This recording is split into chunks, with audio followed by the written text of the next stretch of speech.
Good evening. Welcome to the Spiritual But Not Religious Show. I'm your host, George Lewis. Thanks for tuning in tonight.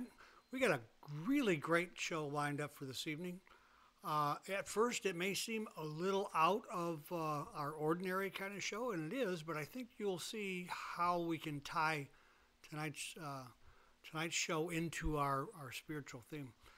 But before I talk about tonight's show, let me tell you about next week's show. I have Linda McConte. She's the author of Bloomfield Avenue. It's a Jewish Catholic girl's spiritual journey. She is a professor at a Methodist college. Should be a real thought-provoking interview. Be sure and tune in. I think you'll have a good time and maybe find some questions you've had in your mind answered about how do we remain spiritual but not religious, and dovetail that with our Christian or Jewish or whatever regular mainstream belief we have. Now, before I talk with you tonight about my guest, Scott Bonn, Dr. Scott Bonn, I want to talk with you about the Spiritual But Not Religious Show and the Spiritual Broadcasting Network. The spiritual but not religious community in the last 15 or 20 years has become huge. Actually, they document it now as being 1/5 of the United States population names themselves as being spiritual but not religious.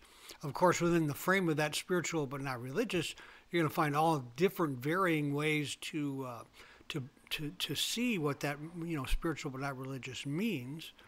That's part of what our next week's host and our guest and I will be talking about also. But we really don't have a voice as a group, like, say, the Christians or the Jewish or the Muslim. They have these communities that they all go to, whereas spiritual but not religious people tend to be very varied and diverse in how they believe and how they commune, where they come together at. So we have no real place to bring our voice out in the open. And this show looks to bring those many diverse voices, authors and spiritual leaders to you on a weekly basis. And the Spiritual Broadcasting Company is getting set to bring you more shows in not necessarily this vein, but all kinds of different shows that will be of interest if you are spiritual but not religious. Matter of fact, even if you aren't spiritual but not religious, I think you'll find some entertainment here for you. My guest tonight is author Scott Bonn. Now, Scott wrote a book called Mass Deception. It's the moral panic of the U.S. war in Iraq, and talks about how basically the Bush administration has sold us a bill of goods and taken us into a war that we had no business being involved with, and the implications are vast and pretty powerfully in error, really. We got Scott on the phone, Tom? Welcome, Scott. Hi there, George. How are you? I'm great. Good to have you on this evening. I've been looking forward to this conversation. Well, thank you. Me too. I tell you, your book is really well written and absolutely in depth. One of the great things about it is, as an academic, you certainly have validated everything that you say, and it's really, really well done. Well, I appreciate that. Yeah. I'll tell you what the topic is. Have you been watching the Rumsfeld interviews? I've seen bits and pieces. I haven't sat through one completely, but I've seen a few sound bites. Boy, I just caught a couple sound bites of Andrea Mitchell's interview with him, and it's pretty amazing, this guy and the way he dances around and takes no responsibility whatsoever. And from what I can see, he was a huge proponent to the war and getting us there. Absolutely, and he has in classic Rumsfeld speak. He speaks in very circular, elliptical terms. Circular to the max. Actually, it almost spirals up and down. It's pretty amazing, this guy. And he actually told, he set up a special place where they could disseminate security information, and they were actually feeding wrong information in through this. I just caught a part of it tonight, so I can't really cite the name of the policy. The Office of, are you talking about the Office of Strategic Influence? I think that's exactly right. And and he said, Andrea said, and they were stovepiping information. He said, stovepiping, what is that? Yeah, I think that's what you're talking about, George. It happened right after 9/11. Yes. His Undersecretary of Defense, not Wolfowitz, the other one. God, I can't think of his name. Yeah, as a matter of fact, he blamed it on him. Right. Fife, Douglas Fife. That was right. it. They set up this. And does this not sound like very George Orwellian a title? The Office of Strategic Influence. And essentially, what they were doing is they had set up these wire services all over the world to disseminate disinformation locally, to upset political context locally, and to disseminate lies that would be useful to Bush foreign policy. But this has the capability of blowing back into the United States. These lies could be picked up by U.S. wire services, and that's totally illegal. Congress outlawed that in the 70s after such practices by the Nixon administration. Right. So it's totally illegal. And when it became public that this was happening, of course, Rumsfeld shut it right down. Pretty amazing, the stuff that goes on and the secrecy. When I see the stuff that's going on with WikiLeaks, and it's like and bringing some of these things into the open, there's some hope that maybe we can have some transparency here, but it's kind of doubtful, isn't it? Well, it's frightening, George. It really is. I mean, really. When we it's one thing to watch a science fiction movie or Bourne Supremacy or one of these fictional films, but then when it comes home and we realize that, geez, some of these things are actually being perpetrated, it is pretty frightening. Well, yeah, you find out some of the things that we're doing are way ahead of the science fiction part of the whole thing. It's pretty amazing. So you're really well educated, Scott. You actually you were a professor here over in the University of Miami, which I'm over on the the East Coast or West Coast of Florida here in Sarasota. Well, the answer to your question, George, is that's where I got my Ph.D. Actually, was the University of Miami there in Florida. So right. Go Hurricanes! But I'm a professor now up at Drew University right. in New Jersey. So that was quite a switch, a culture shock and a weather shock. Yeah. Well, actually, my background, I worked for over 20 years in the advertising field. You were with NBC, weren't you? I was. Yep. That was definitely one of my stops. I worked at NBC. I worked at some advertising agencies as well, like Ogilvy and Mather. And after about 20 years of doing that, which was right around the time actually of 9/11, like so many people, I was profoundly affected by that. And I decided shortly thereafter to pursue a lifelong dream, and that was to pursue some further education. And my journey ultimately led me into the academic world, but because of my background in the media, that tends to be the lens that I look through things now. I'm very focused on how the media influences public opinion and attitudes and so forth. Yeah, well, not only that, but also the disinformation that the media is capable of disseminating. Exactly. Wow. Exactly. Yeah. Yeah, it's pretty powerful. So you get pretty high marks, I see, as a professor. I found a couple of quotes that, if you don't mind, I'll read to you here. Okay. Give the audience a little idea of who you are. He said, Professor Bonn is very passionate about what he teaches, and it makes for a great and thought-provoking class. I highly recommend him as a professor.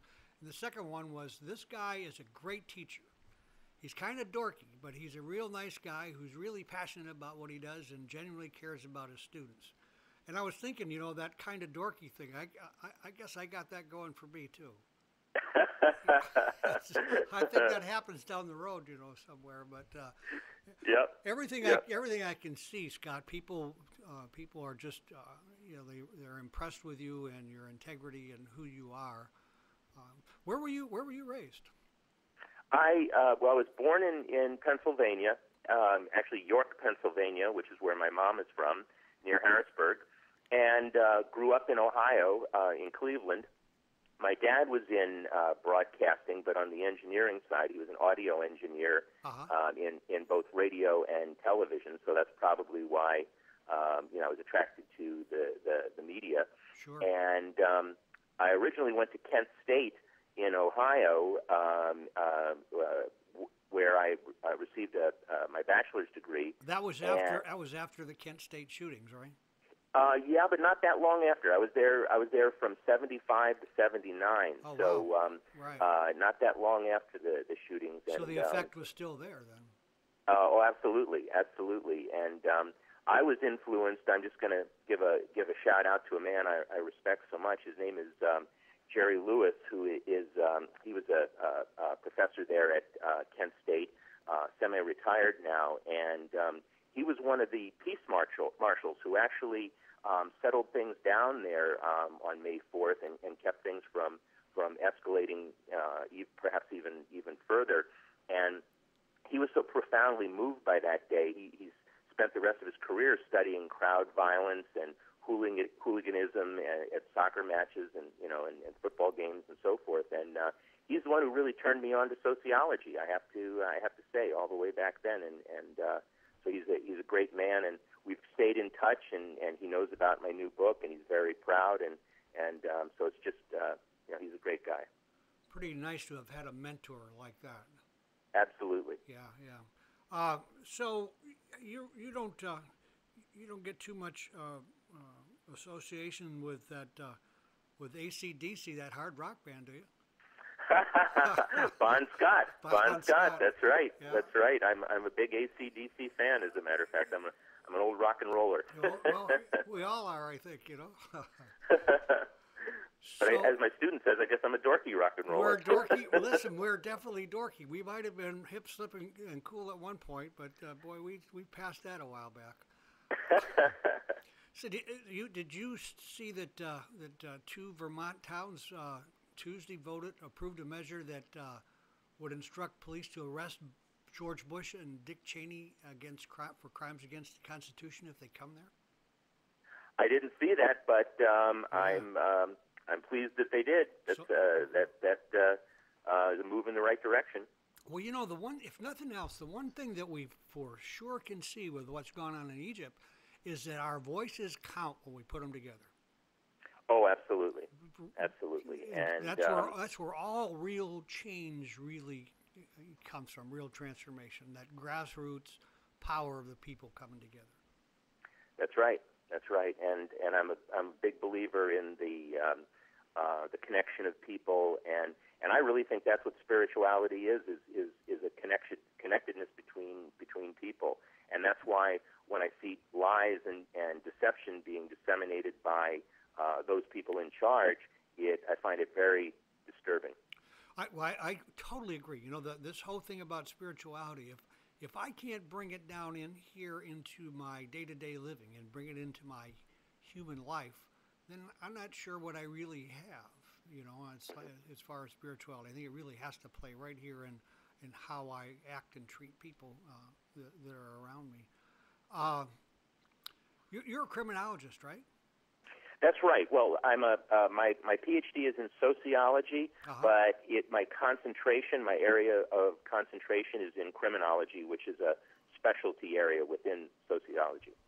So there was I saw there was an article in the New York Times for a piece on they interviewed you about a killer they had. This is in December last year, or a couple of months ago, a serial killer in Long Island. Yeah, that's right. And he's still out there. There's a serial killer. They're calling him the Craigslist killer, who apparently used Craigslist to elicit or solicit sex workers, and they found 4 bodies out in Long Island, women, and they've all identified them all now as missing persons who were sex workers, and they've been there for various lengths of time. Some of the bodies have been there as long as a couple of years, some much more recent, and they've now linked it to this one individual who's still out there, and of course that's a frightening thing. Frightening, and the even more frightening is those are the bodies they found. That's right. That's right. We can't be sure with what's out there. That's right. That whole mass murder and serial killing, that just escapes my mind. It's hard to get my mind around that whole thing. It is, and however, this is another media myth, media-fueled myth that I'll squelch a little bit. Is that the popular perception is that serial killers are much more prevalent and they account for a much higher proportion of the killings every year than is in fact the case, and I think that it's due to the fact that they're so horrific, these cases, when they arise, and then the media and local governments fuel the panic to a certain extent.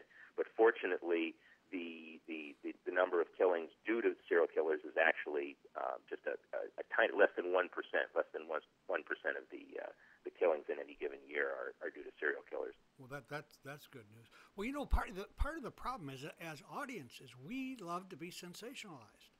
Mm-hmm. That's so true. We're right in the middle of it, and they couldn't sell us that if we didn't on some level want to buy into it. I don't know if a lot of that's escaping our own lives or what it amounts to, but we sure do play into it. Oh, that's so true. It's an interesting thing that you brought up there, George. That I've always believed that the public is so quick to blame the paparazzi when something happens, and someone is injured, or even Princess Di. Right. that was when she was being chased by the paparazzi. When in fact, if there wasn't demand for those photographs, there would be no paparazzi. There would be nothing for the paparazzi to do. So all they're doing is filling a need that exists out there. Yeah, there wouldn't be any cash, and if there wasn't any cash, they're not there. Exactly. Okay, exactly. Yeah. They're not taking photographs for their health. nor for their art. Exactly. Yeah, exactly. No, it hasn't got anything to do with art whatsoever. No. So, tell me, Scott. You've spent a lot of time writing the book, a lot of time in research, a lot of time now, in promoting the book and interviews and those kind of things. Why'd you write the book? What was your motive? I'm sure there probably was more than one, but what was your primary motive? Well, it's a great question, George, and I'll tell you how the seed was planted. I was in graduate school at that time. I was at the University of Miami, and I was listening to the war drums being pounded by the Bush administration. So this was after 9/11. It was the summer of 2002, and the war drums were just getting louder and louder. If you remember back, we were hearing increasingly imminent threat. We must go to Iraq now. And as I was listening to this, it felt like a contrived situation. And I was doing a lot of reading at that time. I was reading about this moral panic concept that I apply in my book. Right. And I said to myself, this feels like a propaganda campaign. And if ever I was looking for the defining moment when I realized concretely that that's exactly what was happening, it was when Bush's own chief of staff, Andy Card, right around Labor Day of 2002, was facing the press corps one morning. Right. And again, this was right around Labor Day, and someone stood up and said, Andy, we're being told that there's this imminent threat from Iraq. Are we going to war? What's happening? And Andy Card very calmly and coolly responded, from a marketing point of view, you don't introduce new products over the summer. And so essentially what he was saying is that it was in fact an advertising campaign. And stay tuned, because later this fall we're going to be bringing you the message of war. And I was just shocked. I mean, I was literally shocked at what a cold and calculating and callous statement. And of course, the rest is history, because a few months later, the war was initiated. You know, it really makes you wonder what this guy was thinking when he, or if he was thinking at all when he made that kind of a statement. Yeah, I know. It really it's so cold and chilling that it's actually frightening. Yeah, I totally agree. But isn't that exactly how these men saw this whole thing? I don't think they saw any human. You know, one of the things that Rumsfeld said in one of his interviews was, well, you know, they were threatening our pilots at that time, and they were, you know, like, we're afraid of losing a pilot. So our solution is, let's go lose a bunch of pilots while we take them out. You know, let's go lose a lot of men because we're afraid they might. You know, boy, it's the thinking there was amazing to me. Well, yeah. I mean, and again, it's back to this elliptical thinking. Both, you know, Bush came out with his memoir in the fall, and now Rumsfeld has his, and Cheney's is on its way later this year. And both Rumsfeld and Bush are both claiming that the war was justified because they might have been right. You know, there were no weapons of mass destruction. Iraq was not involved in the events of 9/11, but they might have been. So therefore, the war is justified. If I ever heard, you know, of circular reasoning, I mean, that really sums it up. Yeah, that sounds like somebody that I quit. You can't fire me because I quit. Yeah, exactly. You know, exactly. It's like I'm going to preemptive strikes are pretty amazing things. And we in the history of this country, we've never done that. And the losses that we've suffered since that time and continue to suffer are amazing. Yeah, absolutely. And what I find so disturbing is that the Bush administration just so callously and really effortlessly just violated the international laws of war that the United States co-authored after the atrocities of World War II. I mean, after the horrible atrocities and events of World War II and the bloodshed and the killings and you know, loss of life around the world, and out of that came the Geneva Conventions, came the UN Charter, came the Nuremberg Charter, which are designed to, you know, provide a basis for international humanitarian law, and the Bush administration just swept it aside. You know, when they aggressively launched an invasion of Iraq in March of 2003, it violated all of those sacred treaties. And you're absolutely right, George.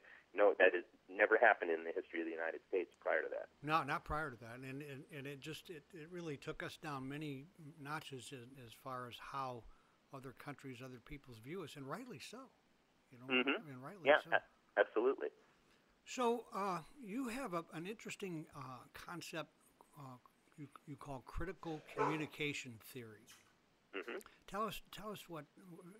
Put that together with your moral panic and give us an idea how all this worked and caused you to be able to see deeper into all of this. Okay, I'd be happy to. I'll start by just giving a little background for your audience on the moral panic concept, what that is. Right. Essentially, what a moral panic is it's an exaggerated threat, or what I call a socially constructed threat to society. And so the threat itself doesn't have to be objective. There doesn't have to be any real basis for the threat as long as society believes that there's a threat. And it typically is the politicians, the elites in society who have something to benefit by creating a panic, and then the media who provide the fuel to the fire, and also the channel of communication to disseminate the propaganda that fuels the panic. And there's a notion here of a mutually beneficial or symbiotic relationship between the media and the political elites in this regard, and how they each benefit is the media, of course, and you mentioned this earlier, George, that they need juicy stories. They rely on content to get people to tune in and sell advertising, etc. And at the same time, the politicians need the channels of communication. They rely on the media to disseminate their policy and their propaganda, if you will. And so at certain times, it's in their mutual best interest to create fear, because nothing sells like fear, and nothing gets people to support policy like fear. Fear and anger. And I'm sorry, go ahead. Fear and anger. Fear and anger, absolutely. And you put those two together, and you have a toxic combination, without a doubt. And that's exactly what I'm arguing happened after 9/11. You had an environment where people were already hypersensitized, fearful after the attacks of 9/11, and I'm arguing that the Bush administration saw that window of opportunity and used it to build up this fear campaign around the alleged threat of Iraq, which, of course, as we know now, was totally contrived. There were no weapons of mass destruction, and Iraq was not involved in 9/11, but the Bush administration didn't keep that from, keep them from using that as the basis for that campaign. And it works so effectively. And here's where the critical communication comes in to play, that by the time the war was launched on March 19th of 2003, 70% of the U.S. public believed and supported going to war, believed that it was the right thing to do, and virtually an identical 70% believed the claims that Iraq had these massive stockpiles of weapons of mass destruction and that they were involved in the events of 9/11. So the propaganda campaign certainly worked, and so that's essentially the panic situation or moral panic situation that I'm talking about. Right. And where the critical communication component comes into it is how I analyzed the process by which it took place. What the Bush administration did very, very effectively, and I will give them credit for the process. I mean, how they did it, not what they did, but how they did it. What they did is they linked this non-existent threat of Iraq to the real images of 9/11, and as well as stereotypes that already pre-existed of Muslims and Arabs, generally speaking, as rogue terrorists and bloodthirsty killers. Right. And what they did is they triggered these memories. They triggered memories of 9/11 by using imagery like smoking guns and mushroom clouds and having the twin towers in the background when they talked, in flames. And so it incited and rekindled these memories and emotions and fear and anger in the public, and connected it to this non-existent threat. So it was basically sort of a bait and switch operation in a way. Well, if you look at the Republican Party leading up to that election and in the process of trying to get elected, they hired a guy named Frank Luntz, who wrote a book called Words That Work. It's not what you say, it's what people hear. Mm-hmm. They were already using that whole idea, that whole concept you just said about it doesn't matter, it's what people think that matters. That's right. And they were really good with it. That's right. Yeah. And another academic who I'm sure your audience is familiar with, Noam Chomsky, at MIT, right, developed a theory years ago, some decades ago, that it really forms the basis of some of my own work, is manufacturing consent. And it's exactly that notion that to get the public to buy into your policy or to buy into your agenda, you have to sometimes manufacture that public opinion and that consent to go to war or whatever it might be, and that's what I'm arguing the Bush administration did.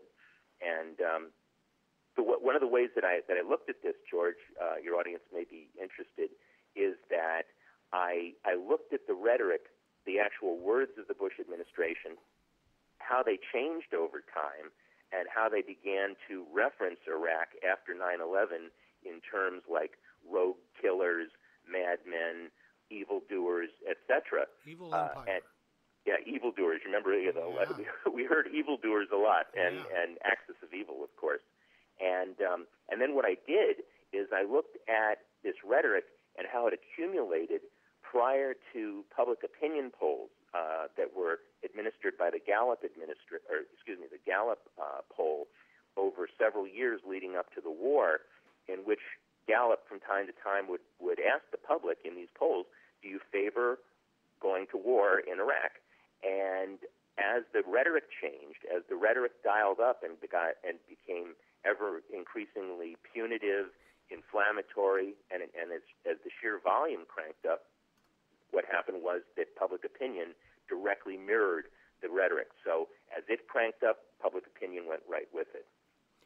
Well, you know what? That kind of a campaign, with the depth and the breadth of that, that's not organic. That takes a great deal of planning, and it takes a great deal of time to bring that into play.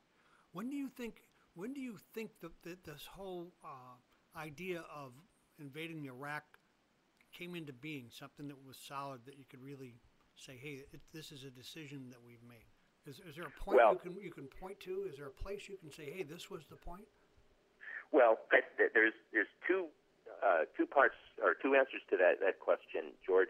One is I believe that it was in the Bush administration's mind, in particular in George Bush's mind, right, to invade Iraq long before he was ever in the White House. He told Scott McClellan, who became the press secretary and who had been with him since his days back in Texas when he was governor, right, that if he ever got the opportunity in the White House, that he was sitting in the Oval Office, that he was going to use that opportunity to finish Dad's unfinished business from the Gulf War. And so it was on. I believe that it was on his short-term to-do list before he even got into the White House, and that 9/11 provided that window of opportunity. And if to answer the second part of your question, or to answer provide further evidence, within 24 hours after 9/11, after the 9/11 attacks, Bush called Richard Clark into his office. Remember, who was the terrorism guru, the guy who had been with Clinton, and even his father had been the top guy, counterterrorism guy in Washington for years. And Bush called him into his office within 24 hours after 9/11, and he said, find the link between Iraq and these terrorist attacks.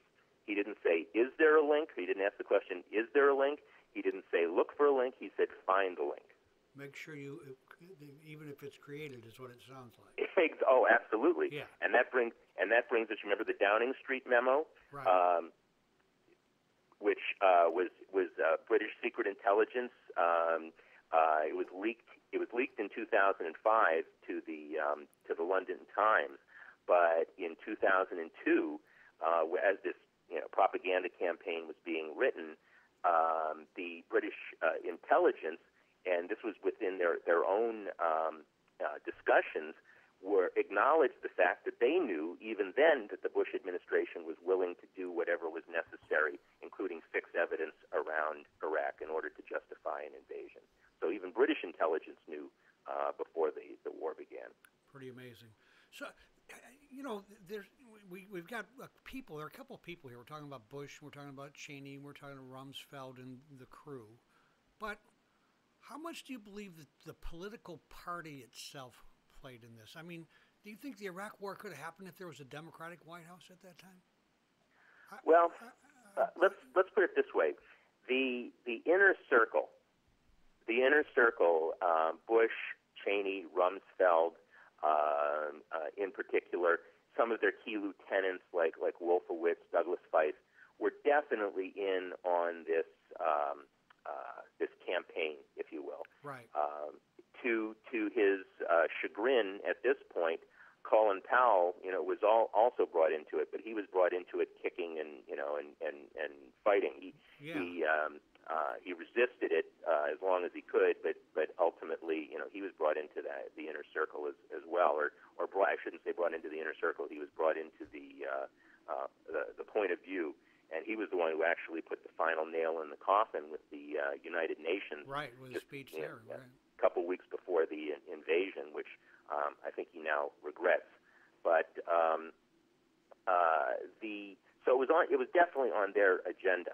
I think what worked so effectively and what enabled this to happen was really the state that our society was in after 9/11. We were a friend of mine at Rutgers University refers to it as a risk society. He says that after 9/11 we became just hypersensitized to any sort of an external or for that matter an internal threat, and it was this sort of knee-jerk reaction that the Bush administration was able to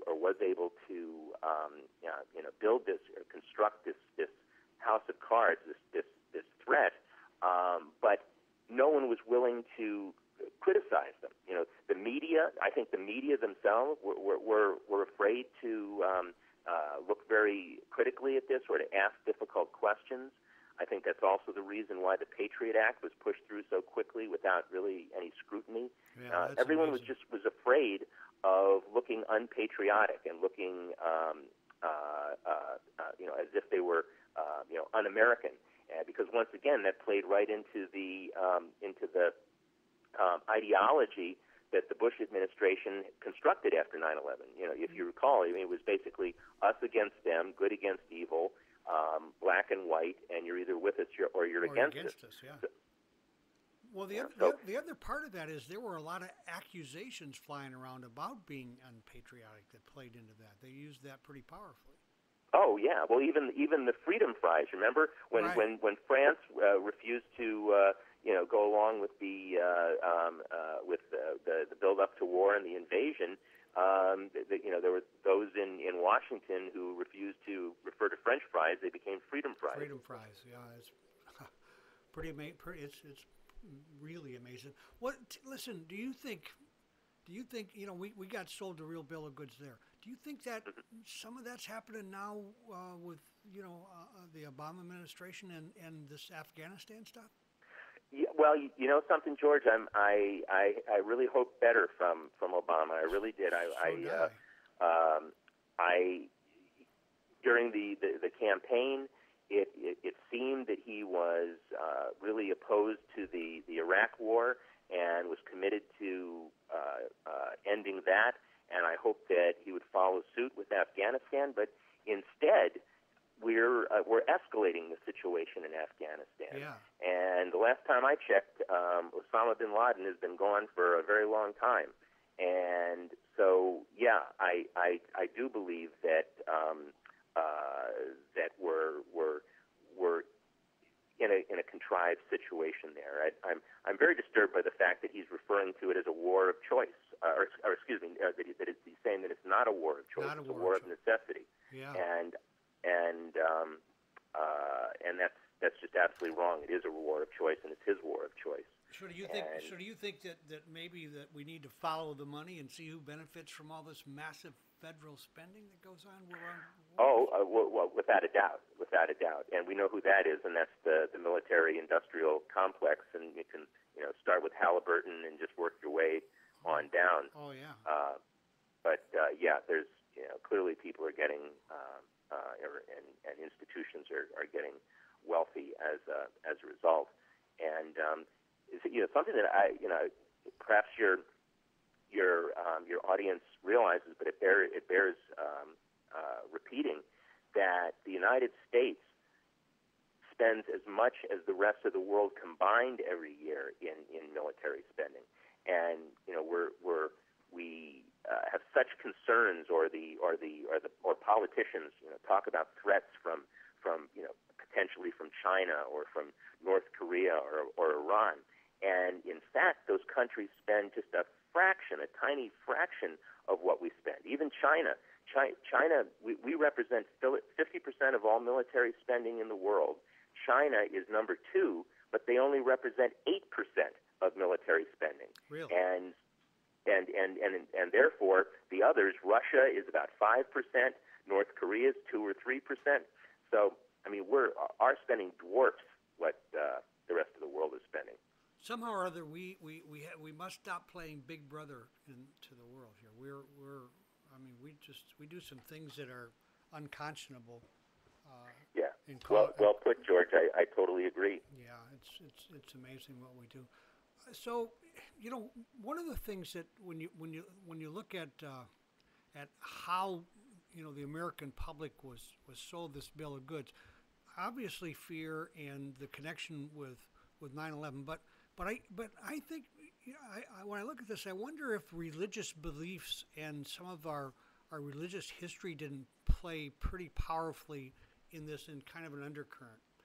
You know, we got when we think about Arabs, at least up to that point, like you said earlier, we're thinking about the you know, the murderers but we're also thinking about Muslims and that battle between Christianity and Muslims that started back with what, Pope Urban the Fifth or something back in the Crusades, and then Sure. Saladin and all that. It's been going on for centuries.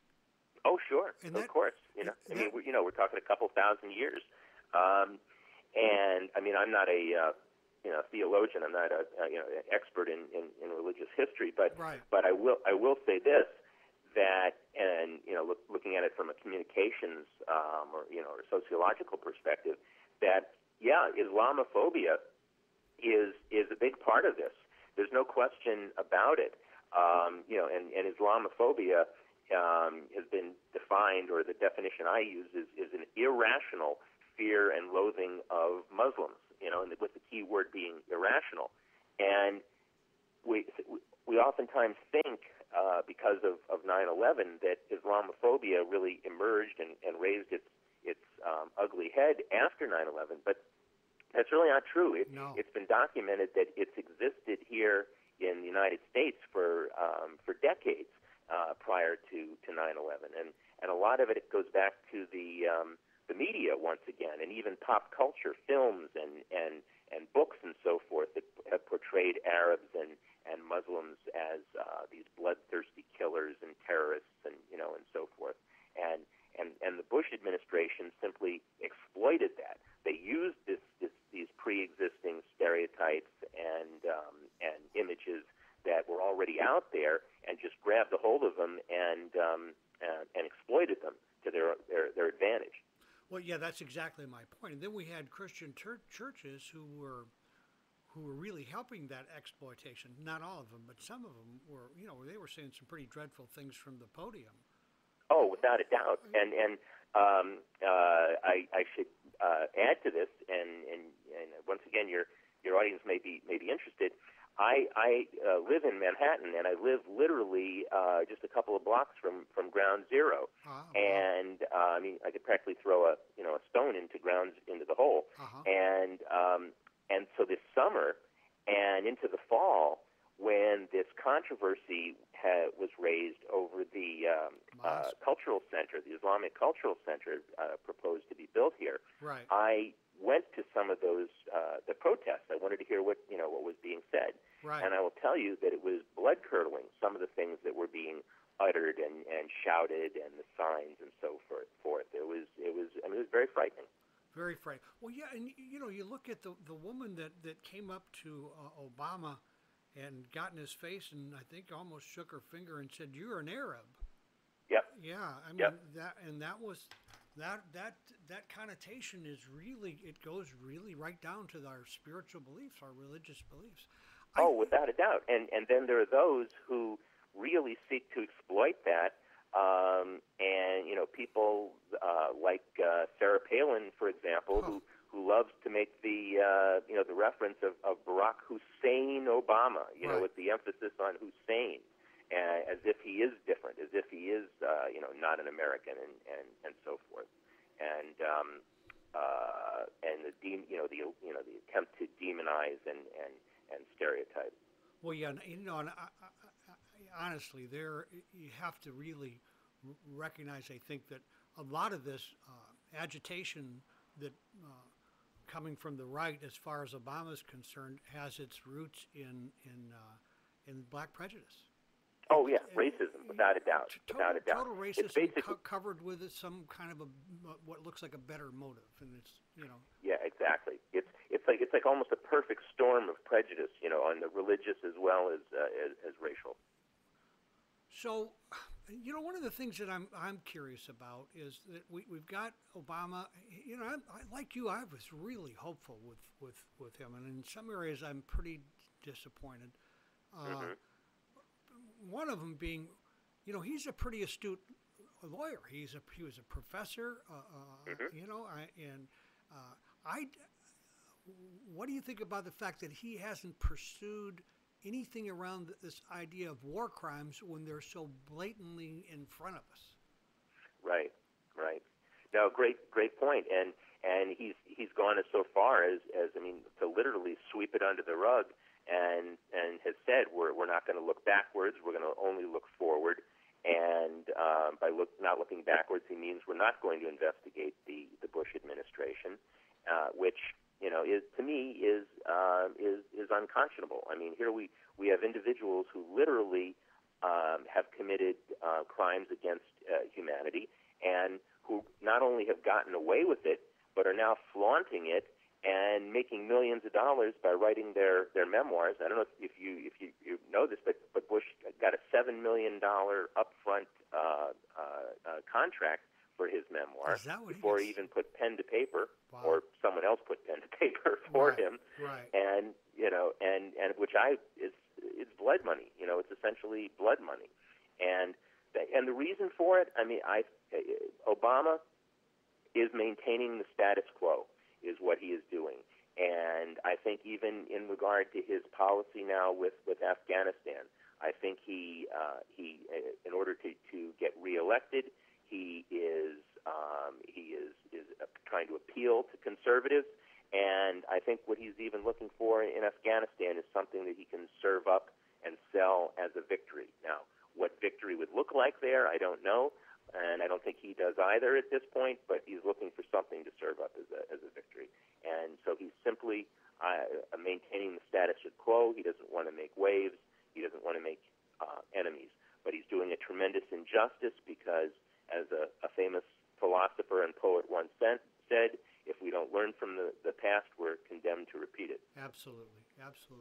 So, one of the things I'm curious about, you, especially with you having been in the media, do you think that Rupert Murdoch played any kind of a, I know he played a role in all of this, but do you think he played any kind of a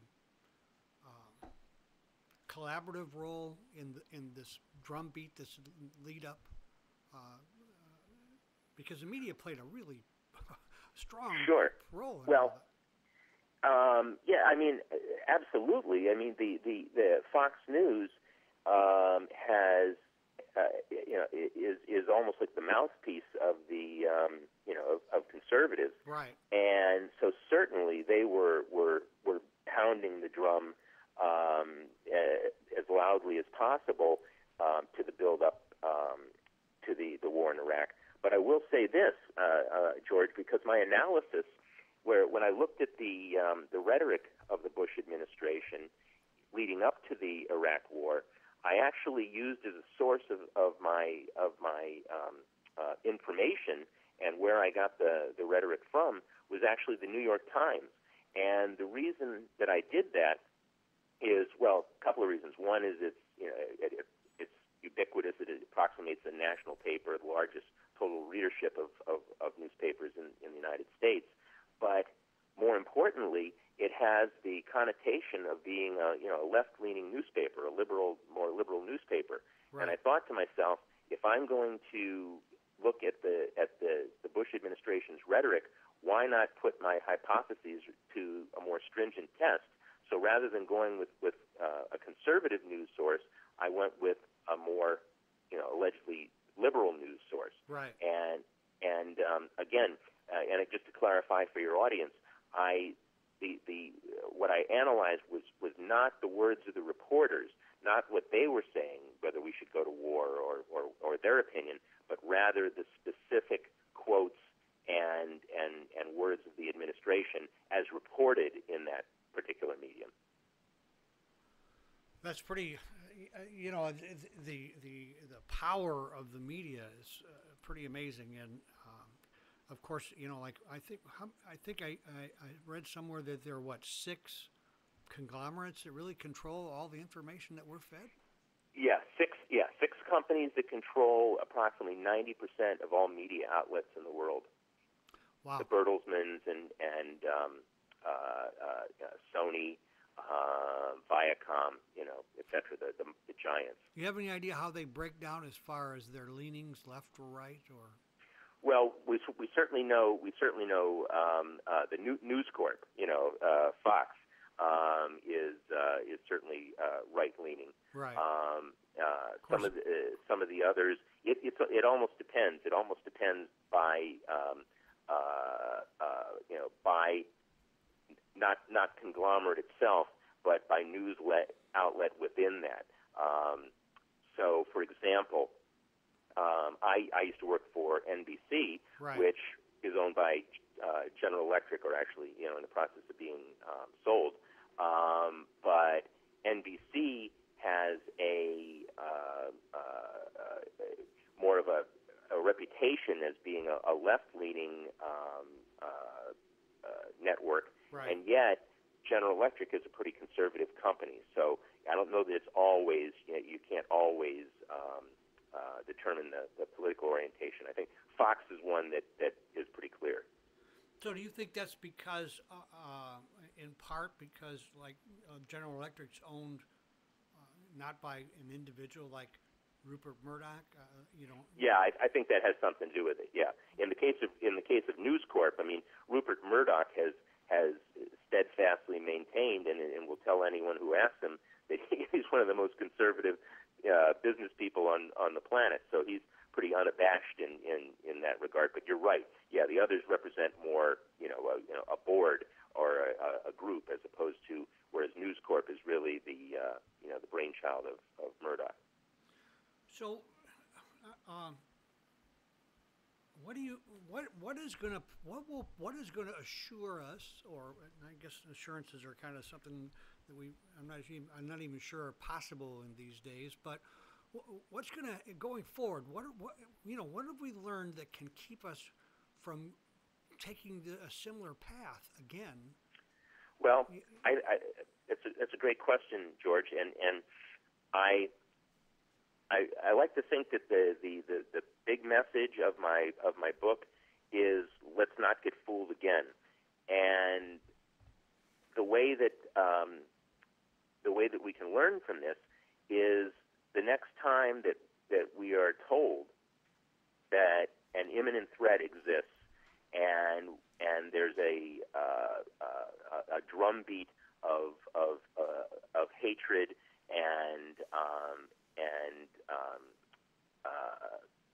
anger and an attempt to create outrage toward some group or condition or group of individuals, and before we just drink the toxic Kool-Aid of hatred and fear, let's really consider the motivations of the server and what it is that they might have to gain from creating that fear, and as opposed to just drinking it passively.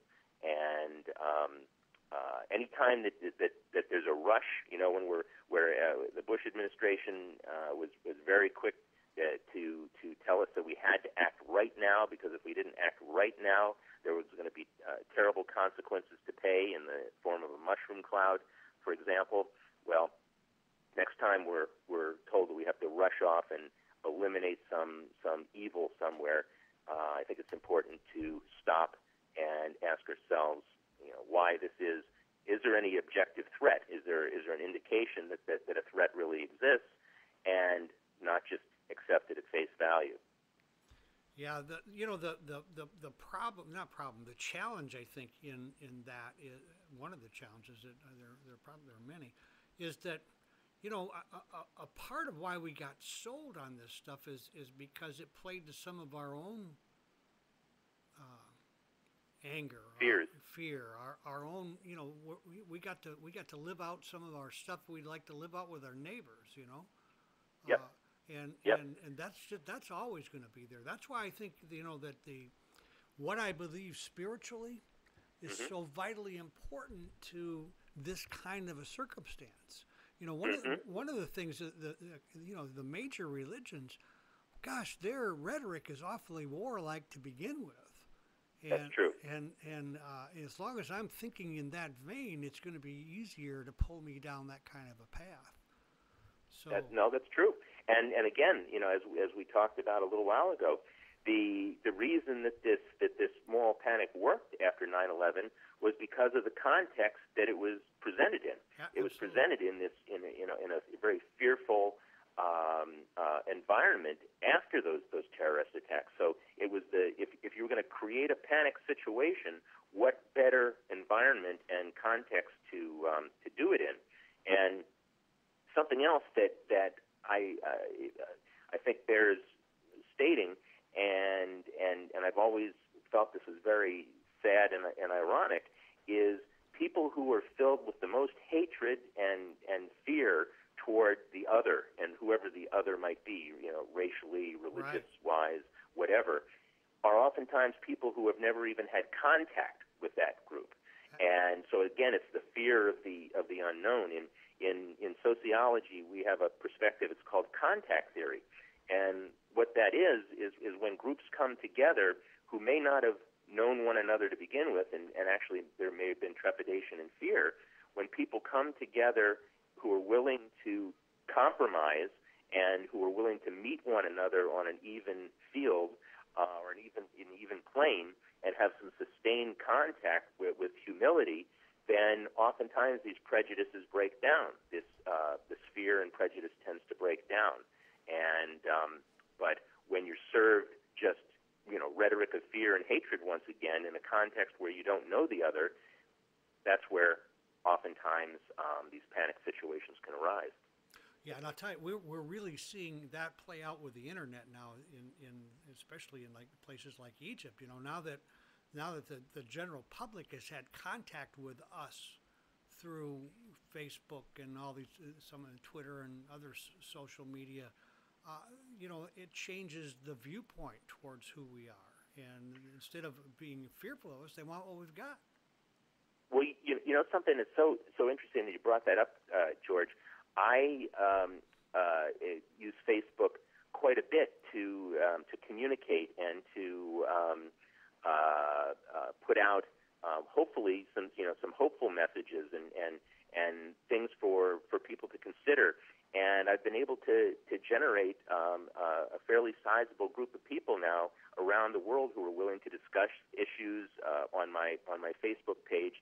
And what I'm finding is, to your point, that individuals from far corners of the world who may be in a position to be predisposed to think that all Americans are closed-minded and full of hate and so forth. I'm getting messages from people saying, "Gee, it's so nice to hear someone in your position who is open-minded or willing to consider different points of view." And so I think that's just an indication of the perceptions out there, and the perception that as a country we aren't necessarily receptive to other points of view. It really speaks to the saying that information is power, or knowledge is power, doesn't it? Absolutely. Yeah. Absolutely, it does. Boy, this hour has gone by really, really quickly. Tom just gave me the 1 minute warning, so I guess our time is up.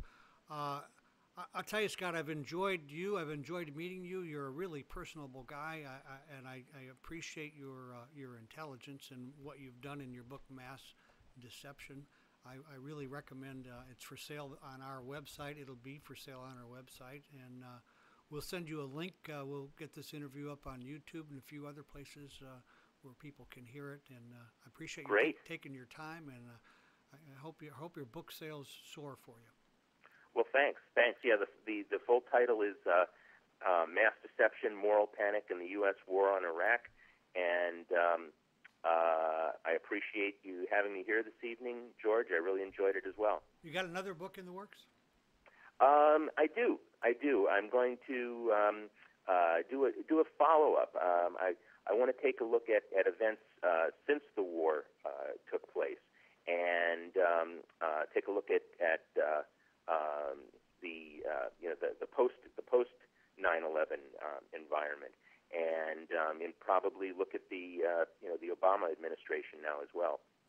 I'll tell you what, you get that put together, come on back on the show with us. We'd love to have you. Sounds great. Thank you so much. You have a great week. You too. Thanks, Scott. Bye. Well, that was a great talk, a great chat with a really good guy, Scott Bonn, not Bon Scott, Scott Bonn. And we're out of time, so be sure and come back next week. Great guest for next week. And don't forget to accentuate the positive and have a fantastic week.